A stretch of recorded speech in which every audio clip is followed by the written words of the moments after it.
বাংলাদেশের অধিকাংশ মেয়ে আজকাল স্বামীকে বাদ দিয়ে পরপুরুষে আসক্ত হয়ে গিয়েছে, ঠিক কিনা বলেন?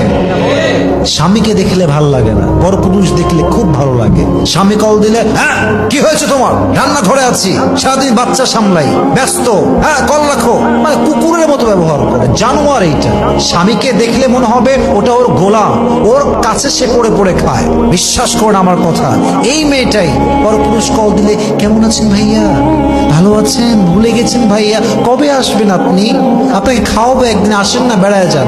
স্বামীর সঙ্গে ডাইনি হয়ে যায়। আর পরপুরুষ দেখলেই একদম মনে হচ্ছে যে স্বর্গ থেকে নেমে আসছে পুরুষটা তার জন্য।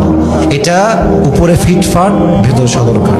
মাথায় রাখবেন, যেই নারী তার স্বামীর কাছে যত্নশীল নারী হতে পারে নাই, যেই নারী তার স্বামীর কাছে আদর্শবান নারী হতে পারে নাই, সে যতই তাহাজ্জুদ গুজার হোক, যতই পর্দাশীল হোক, তার এই পর্দা দিয়ে, তার রোজা দিয়ে, তার যাকাত দিয়ে, তার হজ দিয়ে কোনো কাজ হবে না যদি সে তার স্বামীর সঙ্গে খারাপ ব্যবহার করে পরপুরুষের সঙ্গে পরকীয়া জড়িয়ে যায়, ঠিক কিনা বলেন?